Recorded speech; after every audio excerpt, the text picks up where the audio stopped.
वकास, इस वक्त तकरीबन 25 घंटे हो चुके हैं और फायर फाइटर तकरीबन 24 घंटों बाद कराची के आतिशज़दा गुल प्लाजा में दाखिल होने में कामयाब हुए। इस वक्त रेस्क्यू ऑपरेशन से मुतालिक ताज़ा तरीन क्या तफसील है आपके पास?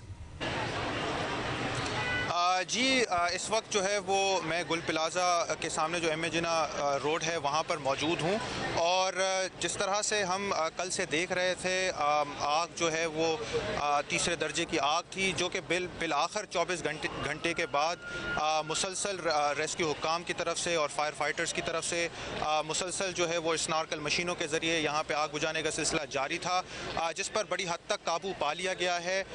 यहाँ पे अभी तक जो है वो रेस्क्यू ऑपरेशन जो है वो जारी है, क्योंकि अब तक जो है वो जिस तरह वज़ीर आला ने भी बताया था, अभी कुछ घंटे पहले वो यहाँ आए थे तो उनका कहना था कि 58 के करीब लोग जो हैं वो लापता हैं, जबकि जो 20 से ज़ायद जो हैं वो ज़ख्मी हो गए हैं। अगर शेर ज़मीर आपको दिखा सकें तो ये वो स्पॉट है, वो लोकेशन है गुल प्लाज़ा की जहाँ पे अभी भी जो है वो जारी है रेस्क्यू ऑपरेशन, जहाँ पे स्नार्कल मशीनों के ज़रिए अभी भी जो है वो फायर फाइटर्स की टीम आग बुझाने में मसरूफ़ है। अलबत्ता ये बता सकते हैं कि जो आग जो कि गुल प्लाज़ा के अंदर लगी हुई थी उसको बुझाने की जो है अब कोशिश की जा रही है, क्योंकि इससे पहले जो है वो अंदर रसाई नहीं थी, बहुत मुश्किल हो रहा था फायर फाइटर्स की तरफ से अंदर जाना तकरीबन नामुमकिन था। जबकि अब जो है वो चूँकि आग का ज़ोर कम हुआ है, क्योंकि जितना भी माल था वो जल के राख हो चुका है। इसके अलावा अगर मैं आपको उमूमी सूरत हाल के बारे में बताऊँ तो ये देखें, ये पूरा हुजूम है इस पॉइंट पे, ये एक डिज़ास्टर सिचुएशन है, एक क्राइसिस है, लेकिन उसके बावजूद भी 25 घंटे के बाद भी यहाँ पर ना तो इसको कॉर्डन ऑफ किया गया है, ना ही इसको जो है वो इतना सेंसिटिव हसास मामला था। आग जो है एक तरफ रिहायशी आबादियाँ थीं, दूसरी तरफ जो है उसके आगे बराबर में भी जो है वो प्लाज़ा था, एक तरफ DC ऑफिस है, लेकिन हमने ये देखा कि इंतज़ामिया की पूरी तवज्जो जो थी वो फायर फाइटर्स की तरफ थी। रेस्क्यू 112 हुक्काम सिर्फ गुल प्लाज़ा पे फोकस थे, बल्कि इसको जो इर्द गिर्द का इलाका था इसको बिल्कुल नज़रअंदाज कर दिया।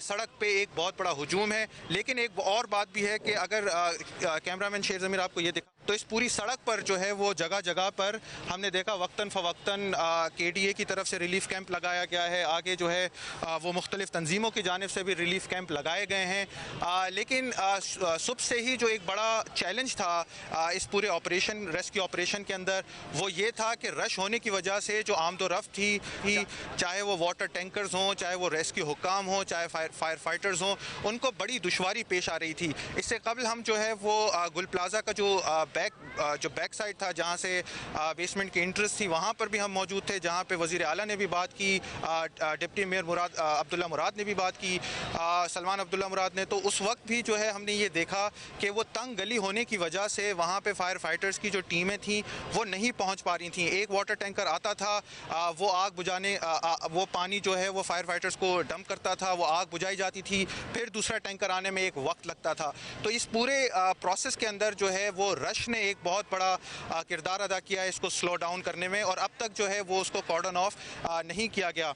हमारे साथ यहाँ पे जो है वो रिहायशी भी मौजूद हैं, कुछ लोग भी हैं जो इनसे हम बात करते हैं। जो है आप बताइएगा सर कि ये जो पूरा मामला था कल से ही ये मामला चल रहा है, तो क्या देखा आपने? आप तो इन्हीं शाहिद हैं, किस तरह की आग थी? जिस वक्त ये आग लगी है उस वक्त मेरी दोनों सिस्टर्स इसी मार्केट में मौजूद थी।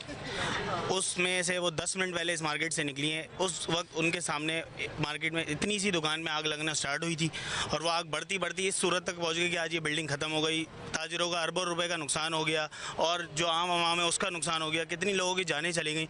हमें कोई एहसास नहीं होता, सिंध गवर्नमेंट को कोई एहसास नहीं होता। पूरा रोड ये खोदा हुआ है, आपके सामने 2017 का मंसूबा 2026 में पहुँच गया। उसकी वजह से कितनी परेशानी गाड़ियों का आते हुए ये वो जानता है जिसके साथ ये हादसा हुआ है, जिसके घर में गुजरती है उसको पता होती है और किसी को नहीं पता होती। ये जो हादसा हुआ है ये बहुत बड़ा सानिया है, कराची का तो सबसे बड़ा सानिया, मेरे ख्याल से तो पाकिस्तान का सबसे बड़ा सानिया। इस शहर को खा गए। सिंध गवर्नमेंट से गुजारिश है, खुदारा हम कराची वालों पर रहम करें और हमारे साथ इंसाफ करें। हमारे साथ इंसाफ की हमें अपील करते हैं कि हम यूथ आपसे अपील कर रही है, हम नौजवान हैं, इस मुल्क का मुस्तकबिल है, हमारा ख्याल करें, हमारे साथ कुछ कॉम्प्रोमाइज़ करें। दें। अच्छा, एक हमारे पास और भी यहाँ पे चूंकि अफराद हैं, एक रश है। सर, आप भी यहाँ पे जो है वो अहले मोहल्ला हैं, मुझे बताइएगा कि फायर फाइटर्स कब आए? ये कहा गया कि फायर फाइटर्स फौरी जो है वो यहाँ आ गए थे और कार्रवाई शुरू हो गई थी। भाई मैं छोटी सी बात कहूँगा, खुदारा बस हुआ, मार का हक तमाम हुआ। कराची वालों के लिए मार का हक करें, हम थक चुके। आपने जो पीछे दिखाई ना तंजीमें, कराची खुद एक तंजीम है। कराची का बच्चा बच्चा आप उठा के देख लें, कोई पानी की बोतल ला रहा है, कोई बिरयानी के डब्बे ला रहा है। मेरा अपना रिलेटिव कल इधर मरा है, काशिफ यूनुस। सर अब कराची पे रहम कर दें। जी सर, यहाँ पे हमने देखा कि एक बहुत ग्रीवेंसेस हैं इंतज़ामिया के हवाले से, इंतज़ामिया के लिए।